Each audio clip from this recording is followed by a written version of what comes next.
Hello, and welcome back to the Whole Journey Podcast. As always, we want to start off by thanking you all for your support and for continuing to like, share, and subscribe and bring others along on this journey with us.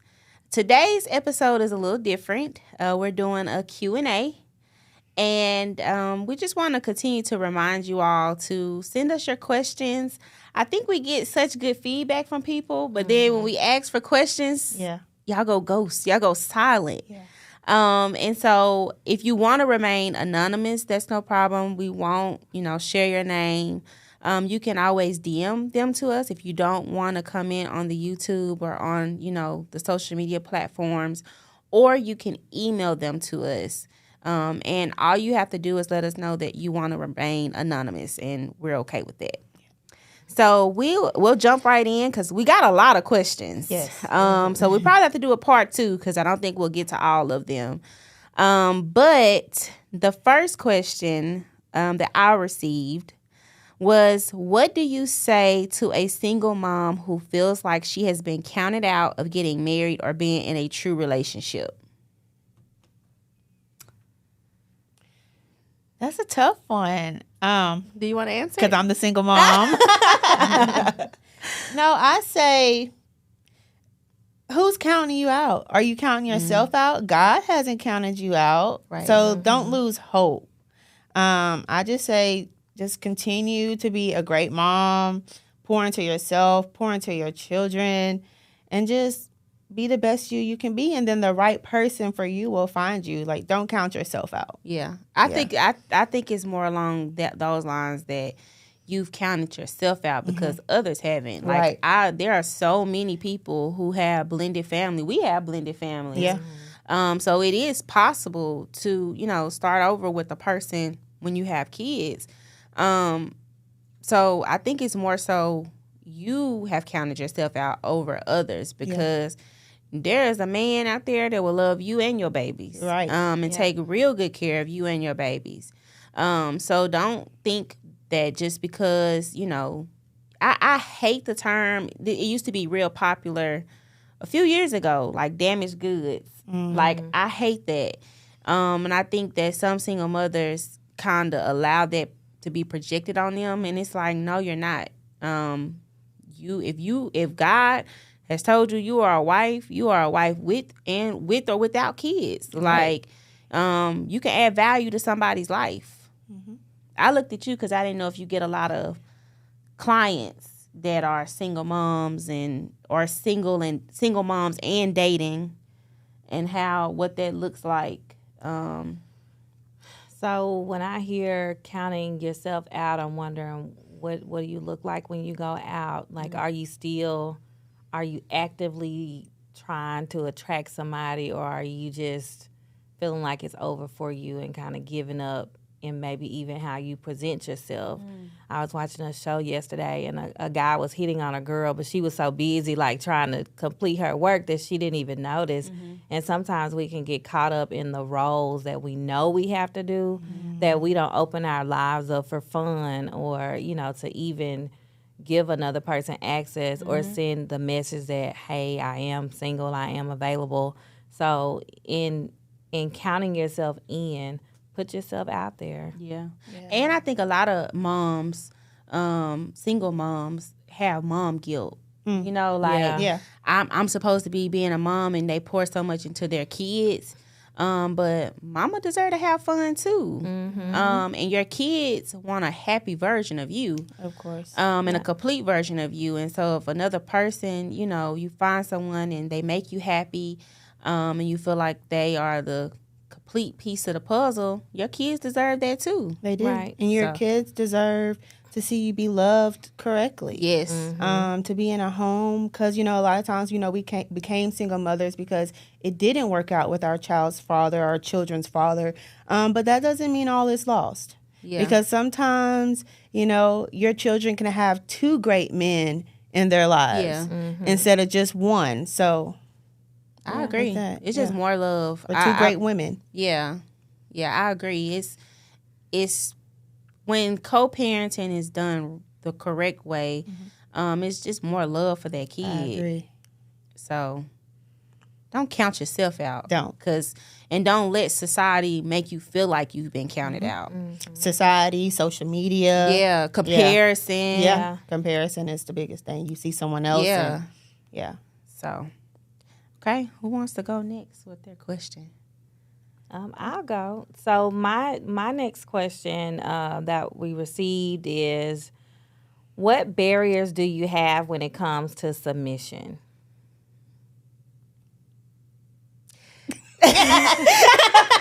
And it goes dead silent.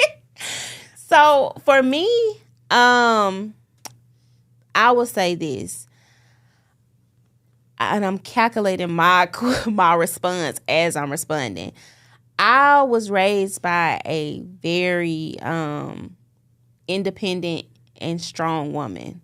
My mom is like, if it's something she wants to do, she's gonna do it, and I watched her set goals and accomplish goals without anybody's permission. And that's not to say that my dad was there, but my mom, she's very independent, but she was also raised by a very independent woman. Because my grandmother, like, in the probably 60s and 70s, she was a bus driver. Like, women didn't even have CDL license and stuff back then. And then she owned a club. Like, she just constantly defied the odds. And so my mom was raised by her. And so then I was raised by my mom. But I married a very alpha male. Very much. Very alpha male. And so it's been some growing, some evolving, some growing pains, because I catch myself oftentimes with that. If it's something I want to do, I'm just going to do it. Like, attitude. And I know that my job, my duty as a wife is to be submissive, but it's an area that I'm still growing in. I get a lot of coaching on. A lot of coaching. That's why I'm smiling, because I'm like, You still on that submissive journey? I am. Yeah. I am. I'm still learning, and it's a lot of he knows. He knows my mom. He knows how I was raised. So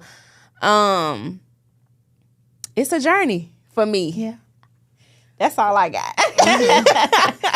So she said your barriers with submission. What barriers do you have when it comes to submission? So I feel like, I think we kind of talked about this a little bit, but it's like I have no problem being submissive if I can trust a man to lead me. So I don't mind submitting to my husband when I trust him. But also when it comes to submission, is he following God? Because a man that's in God's word is not going to lead you astray. So that's how, and I'm not going to submit to anything outside of God's will either. You're not have me doing nothing crazy. Right. Amen. Right. right. Yeah. So the kind of person that you're with will determine how you submit. Yeah. So Yeah. I learned submission. I think I learned it in a very backwoods, do what your husband tell you to do kind of thing. But it really evolved for me at about year 7 in marriage. And that's when I kind of took it upon. Got time to go. Yeah, you got time, but you're right. Submission becomes easy when you have a man who is leading and loving you well. When I started learning the art of submission, because I think it's an art to it. When I learned it, it came through me reading and desiring to be a better wife. Like, I was a good wife by comparison, but God kind of increased the standard for me after attending a marriage conference. Like, okay, so you think you do this better than everybody around you, but do you do it to my standard? And that's when submission was really like, okay, well, what is this, since I'm required to do it? And so since I've been on that journey, it hadn't always been easy, but it hadn't been hard either because I know it's more of a duty to God. Like I'm not necessarily submitting to my husband. I'm submitting to God's way of God's creation for marriage, like that design he has. That's what I'm submitted to. Because husbands they're human. So sometimes they have some weird ideas. But when you submit well, even the craziest stuff that they do, it'll work out in your favor. Yeah. So I don't have an issue with submission. It's a challenge. But I also know that when I've submitted in the past, God has made things work for my good. So I'm like, submit on. Yeah. Crazy idea. Yeah. Let's see how this gonna manifest. We always joke about God talk to us in the shower, and sometimes when you be in a season, it's like you almost don't even want to take a shower because you're like, what are you about to say to me now? And I have been struggling with submission, and I got in the shower one day, and God kind of does what he do, and he was like, "Are you can you take care of him better than me?" And I'm like, no, you almost want to get somebody like, what, like, nah, I can't. And it was like, you have to trust me with him. And as you trust me with him, then you can allow him to lead you, because I'm not going to allow him to put you in harm's way. Yes. And so even when, things look rough, it's just like, okay, Lord, you got this. So I think that kind of, like you said, submitting to God is what has helped me tremendously. Yeah. But I'm still growing. Yeah. And that's good. Coming. It's coming. Look, wait. We'll have tea on the wheel next. Yeah. I said this was easy. Yes. Y'all told me I was gonna be able to submit, and when you said, I kind of smirked and chuckled when you said I can submit to my husband, because you one independent sister. You are one independent sister. But I want to be so soft. I want to be soft. Yeah. I don't want to be independent no more. Yeah. So I'm gonna give that up. We gonna coach you through it. We gonna pull. Oh, yeah. We gonna be even if we gotta drag you along. Come on, girl. You better submit. Come on. We gonna get you pull there. me through. Yeah. You want to go with your question? Yes. So this question is from Tatiana Jones, and she asks, "Who is the most influential person in your life when it comes to relationships, and how did they impact you?" For me, I have to, I learned very quickly. I learned this, I think, before marriage. Because, like when you're dating or even when you're single, you be like, oh, I wish I had a relationship like this person. But you never know. Yeah. Like you only see the surface of things. And I think I may have heard it before. Also, like, be careful of wanting what, somebody has, because you don't know what they went through to get it or what they're going through now. And so I think that I pull different things, different aspects from community, if that makes sense. Like, you may want the longevity of a relationship. You may want the communication skills, but you have to be careful of idolizing another marriage or another relationship, because you don't know what it really looks like. So that's kind of where I am lately, though.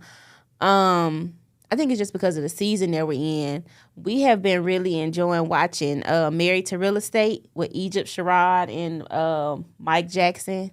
And I think it's because their life looks similar to ours right now. They're a married couple in business together. They're in the same arena that we're in, and their life looks just as chaotic as ours. When they do like the little breakaway segments and stuff like that, they were talking about like needing to spend more time with their kids because they've been so on the go. And so we've been enjoying watching that.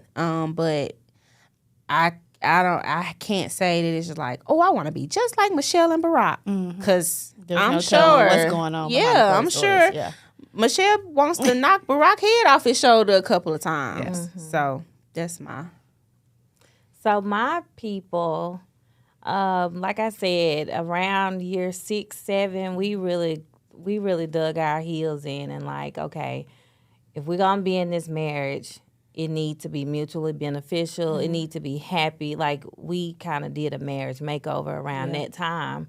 So the people that were very influential at that time were some ministers that we had in our church prior to the Johns. They really kind of coached us a little bit by teaching me humility. Plus, I had the opportunity to watch their marriage from being like younger in the church and seeing them accomplish goals, watching her kind of follow his career. He was in the military. Her talking about fighting for marriage. So to me, they embodied like the grit that we needed in that season to be able to make it through basically a tough season in marriage. So I did glean from them. And as we started to do business ventures, her kind of saying, all right, let him handle it. Yeah. Let him handle that. Because it was difficult for me because I had an opinion and I felt like he needed to know, he needed to hear me. Yeah. But her softness, her gentleness, like I learned how to model that. And that came from them being kind of in your face. Like we would be in the grocery store and kind of bump into them and I knew it was God because we needed that. But they have been very influential in showing me like a marriage that is fun and exciting, and they are making each other's life dreams come true, you know, and both of them are career-oriented individuals, like they're bosses in their own right.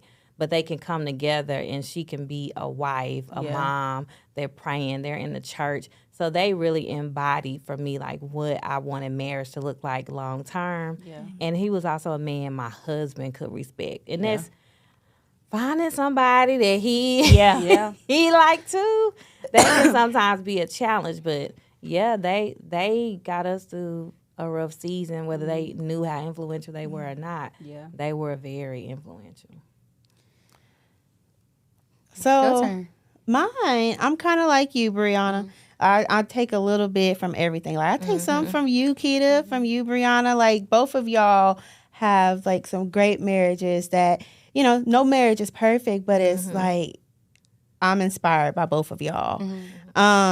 Also, like, and then I don't look at celebrities or, you know, famous people like, oh, I want a marriage just like theirs. Because like you said, there's no telling what's going on behind closed doors. Yeah. But like my grandmother and my grandpa were married like 50 years before he passed away.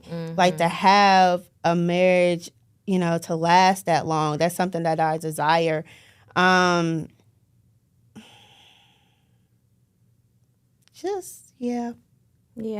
Yeah. I pull from everybody too. Yeah. My grandparents were married 60 years. That was the first marriage he had seen like that long. I remember him telling me we're gonna be married like that. And then about 5 years in, feeling like, nah, we ain't gonna be married another day. Like, what do you mean? And this year we 5 not making it. I'll lay out real hard because this is year 5 for us. And I'm like, I remember after year 1, I'm like, what have I done? Yeah. I feel like marriage, year 1 of marriage is tough because it's under attack. It stays under attack. I'll tell you, the devil ain't intimidated by a boyfriend, girlfriend ship. I don't care how long y'all been together. That used to be your favorite thing to say. I was like, I'm over here dying. I don't want to hear that.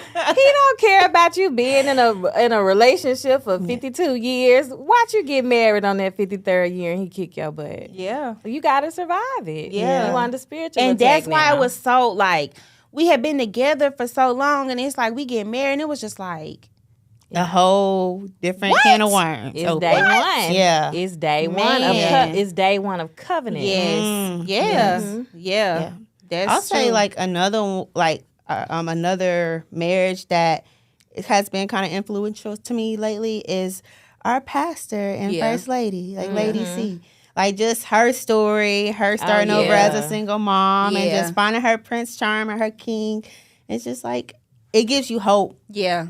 So for me as a single mom and just starting over, it's like, okay, it's possible. Yeah. I can do it. And and a person can love me and provide for me more than, past my wildest dreams. Yeah. So. Especially her story that she told like about her obedience. Oh yeah. Yeah. So I agree. They you could tell they have a lot of fun together. Yeah. And they like each other. Yeah. You can Yeah. tell Oh, that they like that's each a big other. deal. Yeah. It is. Because you very much see so. you see some older couples and it's like Like they ate prunes all day. yeah, like do y'all like each other? Right. Do y'all talk? Yeah. Yeah, so okay. My next question it's a 2-part question, so I'll do the first part. It was, in dating, what do you say about quality over quantity? So, I guess the quality of the man versus quantity. This for me, I recommend for women to enjoy their single season. We kind of talked about that. And getting a chance to date, different people. But I can also understand what it could feel like to, like, you have all these options, but they all suck, So I think that quality is definitely more important than quantity. Right. Because you can have 10 different options, but if none of those options are marriage material and that's what you're looking for, wasting your time. wasting your time, defeating the purpose. Yeah. So I think that quality is definitely better than quantity. I relate to our viewer that asked that question, because the same with me. It's like I have all these options, or I have the quantity of men, but the quality of men that are pursuing me is poo. Yeah. You get into the next part of her question. Okay. So hold that Okay. thought. What you think about quality over quantity? Oh, I'm choosing quality. Yeah. I think the quantity is fear based. Like you don't know maybe you're afraid to tell a person, look, I already know it's not gonna work with us. Yeah. But it's when you feel like my options are bleak, then you hold on to anybody because you feel like, maybe I got to circle back to you, so I don't really want to just drop you right now. Yeah. But it's based in fear that, okay, I don't have a better person, so let me just roll with this. Yeah. But you're going to regret it if you roll with somebody that you already know is inadequate. Yeah. So the second part of her question was, excuse me, how do you determine what caliber of man or woman you are attracting? So someone that's parallel to your standards. Because you said the kind of guys that are there, they poo. But she's saying, like, how do you determine what caliber of man that you are attracting? So I feel like, that's kind of, just because, I'm going to say this. If you're a great person, people are going to see that. And it's just going to exude off of you. So attracting, just because you attract it all doesn't mean you have to accept it all. All the men, or the men that are trying to date you. So I don't feel like what you attract speaks to like who you are. Because like I just said, they'll come like they smell you. They're going to come and try to feed off your glory, off your greatness. But it's just like what you accept determines your caliber. But it's twofold too, because I feel like if you are in your single season and you're like, this is what I want. I want a man that, he does this. He goes to church. He cooks. He this, and you only going to the club every weekend. You gonna attract the club goer. Yeah. It's the rooms that you're putting yourself in. Like where are you finding these men? I think that plays a factor also, because you can't get mad if you pick up a dude in the club and then y'all get together and he don't want to go to church. He want to keep going to the club. That's where you met him. Yeah. You knew he was a clubber when you met him. Right. So I think that plays a factor too of where you're sourcing your men out. Yes. But I don't think you can always, like you said, control. Yeah. Travel. I saw a TikTok where a woman was saying, if you know the kind of guy you want to meet, go where he will be. So she was saying if you're looking for a guy who is, a corporate exec, he's not going to be at the grocery store at noon. He's probably waking up at 4 a.m., hitting the gym first. So you need to adjust your lifestyle so that you can be in the same places where these kind of men are going to be. He's probably going to go to some professional conferences. Go to the professional conference. Happen to be in town when that professional conference is happening. Stay at that hotel where the conference will be held. This is how you run into the kind of guy that you want. Yeah. So doing those kind of things, which I never thought about that. Yes, I did. We used to go to Isaac Hayes at happy hour because we knew the Memphis Grizzlies would go there after practice. So put yourself in these places where the ideal man will be. Yeah. I started smiling because we had went to a restaurant.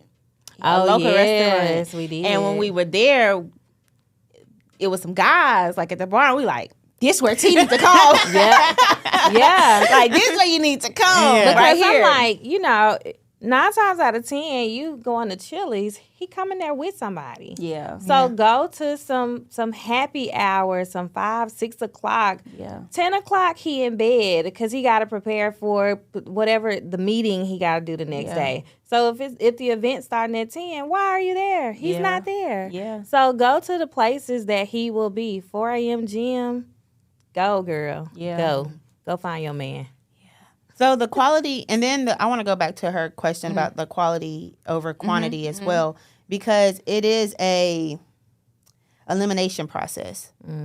So you are the weakest link. Yeah, you're going to start off with a number, a high number, or a big pool to pull from, and then it's going to dwindle down. Yeah. So I do feel like, of course, quality is more important than quantity, but then how do you? It's like, I know you know your core values and things like that, but you don't want to disqualify someone so quickly. Like before you even give them You a don't want to chance. disqualify someone? Look now. Look now. So, but I do get what you were saying, Keita, about, for me, it's not about like fear. Because I have gotten to a place where I cut off pretty quickly. When you don't align with what I have going on or what, I see for my husband. So I have gotten to a place where I'm like, you know what? Nah, I know this is not going on. You are not my husband. So I have gotten to that place now where I'm able to make that distinction. Yeah. So I do think it takes time. Yeah. Yeah. I think so too. So the ones you don't want to count out really quickly. I feel like if you go on the right kinds of dates, usually dates are sit down, talk, tell me anything. Yeah. Do an activity date is what I always push because you get to see them win. You get to see them lose. You get to see how they think. You get to see them do strategy. How is he in an escape room? Does he give up really quickly? Is he ready to push the buzzer and get out of there? Yeah. Or is he meticulous about how he strategizes through it? Quit laughing. You in my head. But that's how you see it. Yeah. Does he follow? If you do paint with a twist, does he follow the rules? Is he creative? Does he color outside the lines? So these are things he cannot necessarily tell you. He gonna tell you what he wants you to hear. If you are just sitting across from him somewhere or at the movies where you're not saying anything, right? Do activity dates so you get to see him perform. Yeah, I should have. I mean, I was too young, but I should have did that because my husband is so. What did he tell me? Bishops don't compete. What did he say? Bishops don't compete. We win. I'm like, okay, like, sir, yes, sir. You know?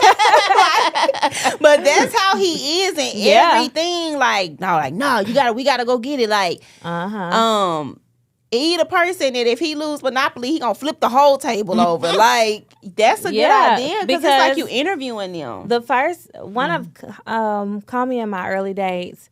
We went to the bowling alley and I kicked his butt. Y'all, we didn't go back to. I think we went back to the bowling alley maybe a year ago. So he didn't handle a loss well. Yeah. But I just, I didn't handle that win well either because I'm like, dude, I just, I was gloating big time. But he likes activities where he can beat me, so you get to see that. And our husbands do not like men who suck. Like, Cannot come around. they not only are they gonna tell them like they hate it, like, dude, you suck. Like, are you even trying to play at this point? Like, So you get to see them and I think group dates too, because you got your love goggles on. You try to make everything work with this man. Right. But other folks can come along and say, now I know this is really important to you, and this person doesn't seem to have that. Yeah. So those kind of things can really expose or show you more in that person, or areas where he's trying. Because they can tell you that too. Like, wait a minute now. So he really is trying. Just she probably like, next question. Keita, what's your next question? He got some good bones. I think you next, Keita, on the question. Yeah. Okay. As a millennial Christian woman who has been married before, but is currently in a monogamous relationship of 2 years, how do I convey my strong desire to be engaged or married soon, in all caps, without being pushy or overbearing?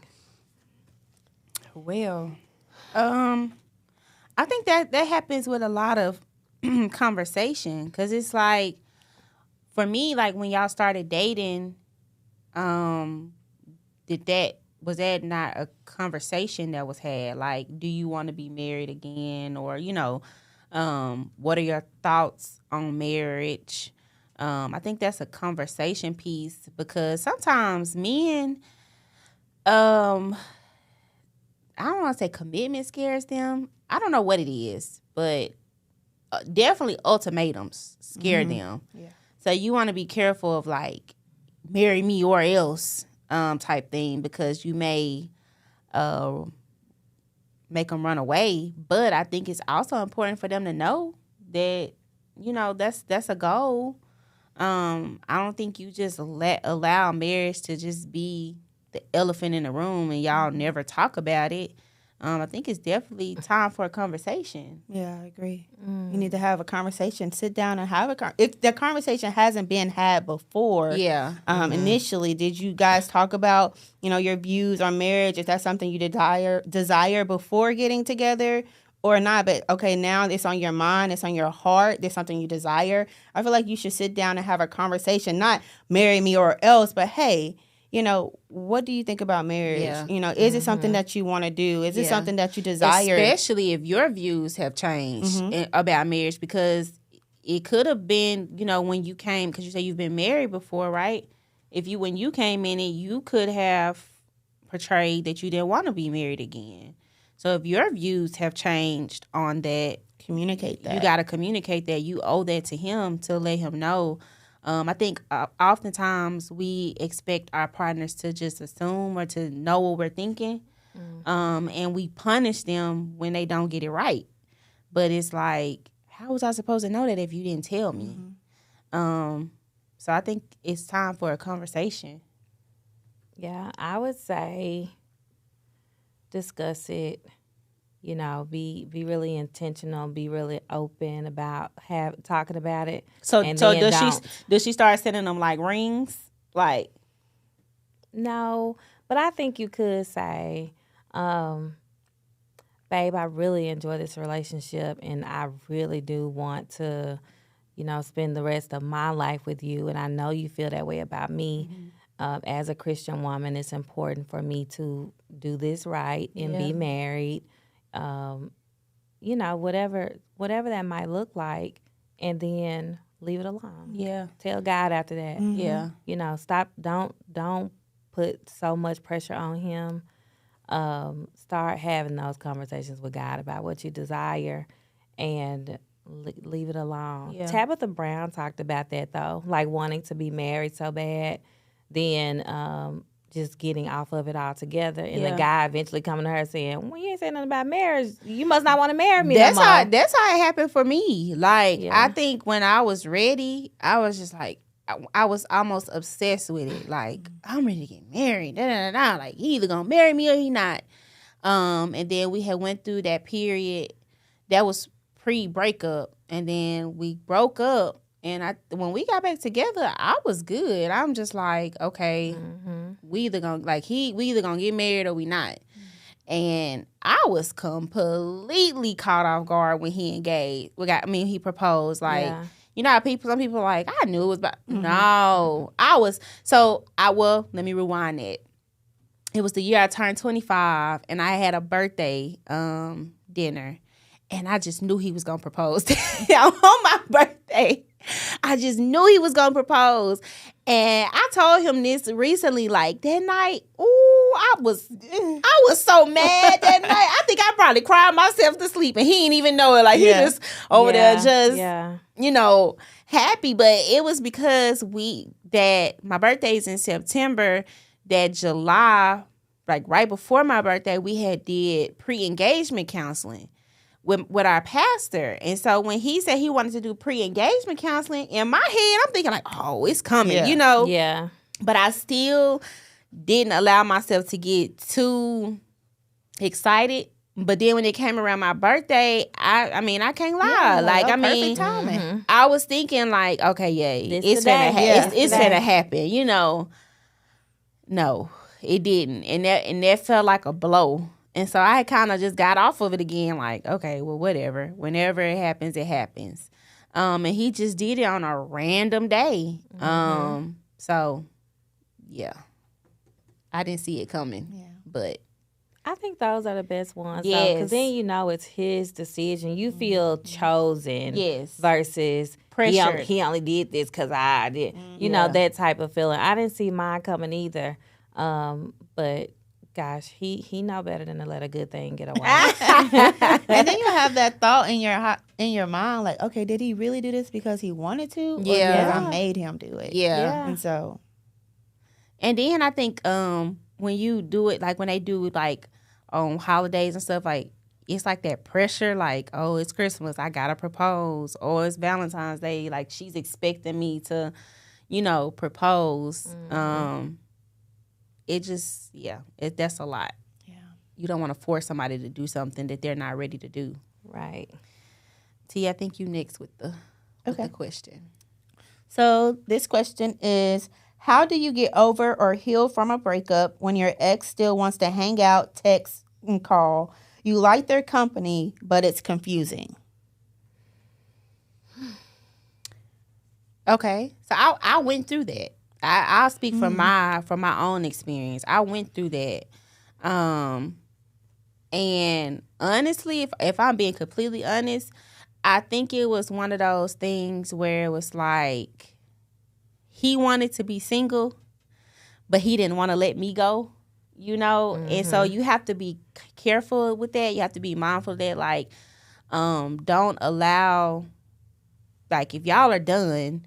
Don't allow that person to make you miss the next, the next man that, may be your potential husband or something like that. It worked out for me, but I feel like a part of him when we weren't together still wanting to hang out and, still like we going to family gatherings and stuff together was a part of him not completely letting me go.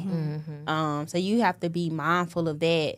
And I think enforcing your boundary, like, what feels comfortable for you. You know what I'm saying? Like, if you are cool, if y'all have a friendship and you are okay with maintaining that friendship, then that's one thing. But if lines are getting blurred and you know what I mean, that can get real confusing and real, because women, we are, I'm gonna keep it, G-rated, but we are emotional people. You know what I'm saying? We connect emotionally, and men are not always like that. They can be with you today and Sally tomorrow, and it's like nothing ever happened. So you have to be careful to enforce your own boundary, because you will probably end up more confused than him.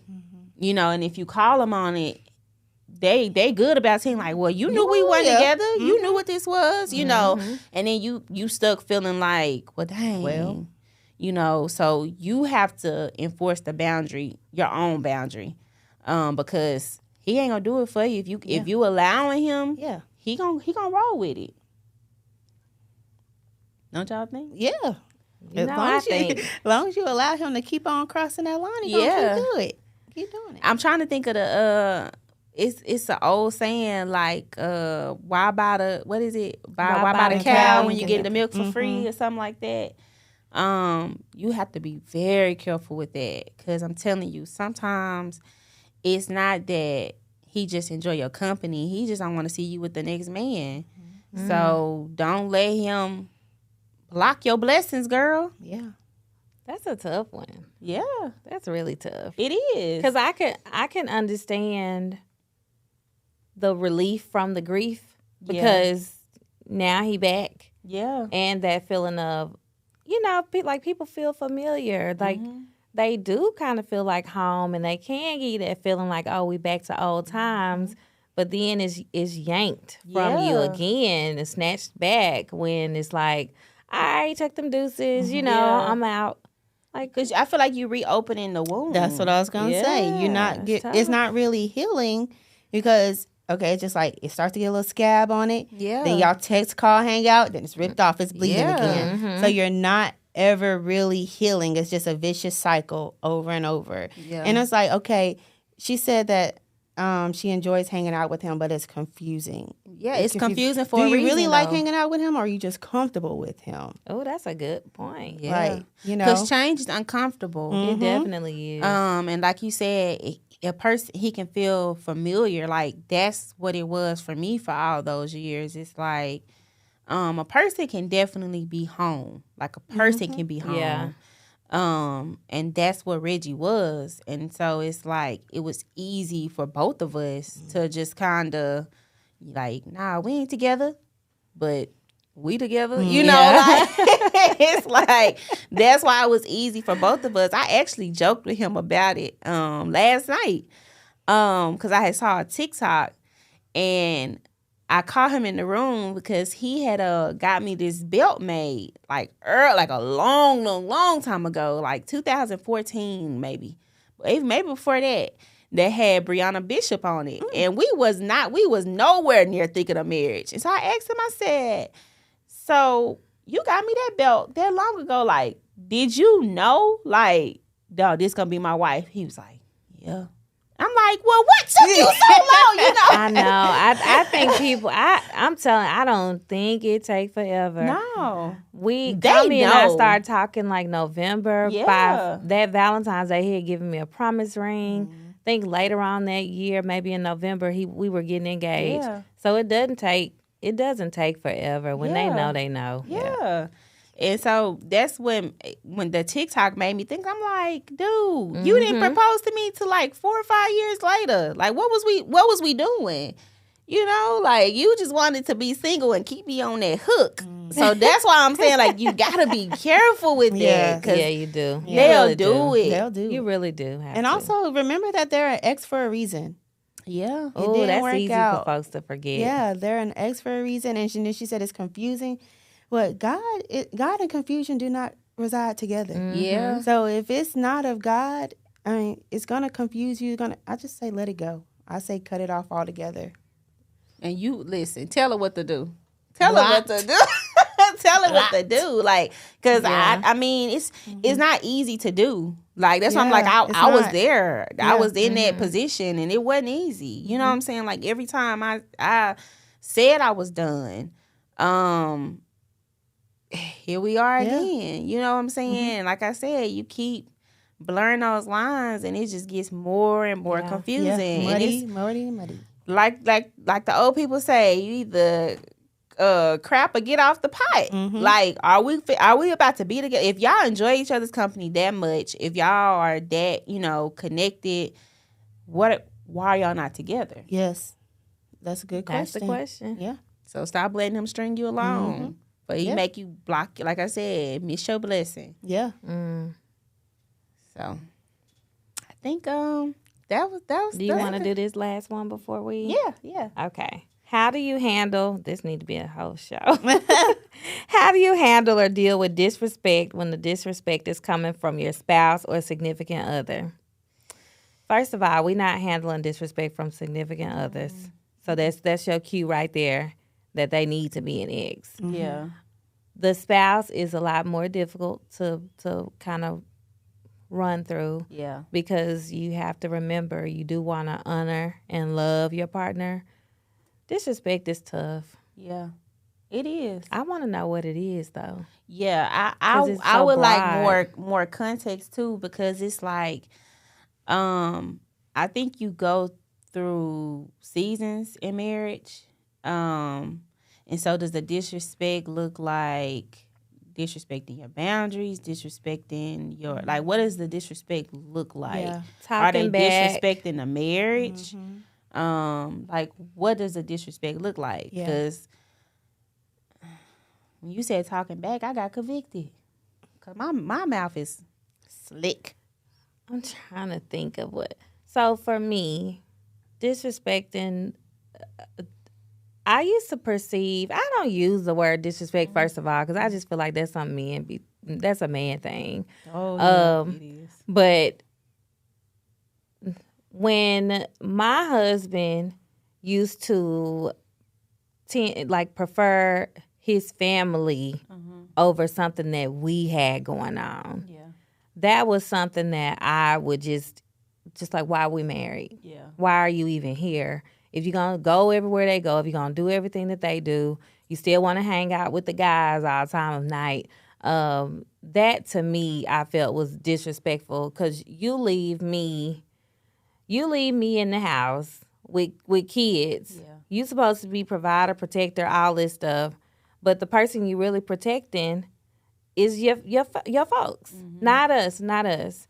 So the way I dealt with that was probably in some of the worst ways, lock them out. You know, I'm Do not. I do not advise. But I did. I would lock him out the house, tell him he can't come back in here, all that type of stuff. But when I got some wisdom, Yeah, that was I early on. I didn't have wisdom back then, I just started saying, okay, you going? All right, we're going to be fine. And it started to slowly not happen. I think my big reactions to it made it happen more because he was responding poor. Well, he was doing bad things. I was responding poorly, which in turn made him want to go back there even more. Yeah. That's what I was thinking. Like So when you stop that cycle, my husband's disrespect is always most of the time, and I hope he don't even watch this episode.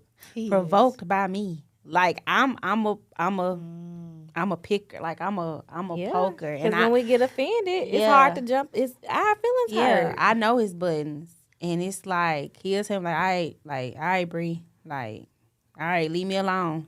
And you just all right, Bree. And then leave me alone. Turn to shut up. Then you just said shut up, and now I'm triggered, and so it's like, woo, go. Just press the button. Yep. Go time. No. So basically, don't do any of this stuff we just told you. Turn into like go Power Ranger. Like okay, like now I'm about to turn into that. You know, yeah. His disrespect is most of the time provoked by mine. Yeah, because my husband is pretty calm. Like when we got married, I can holler, I can yell, like I can get loud, but he'll say, "You done?" And smoke could come out my ears. You done? Now we in a yelling match. We like because he gonna get louder than me and I'm gonna get louder than him.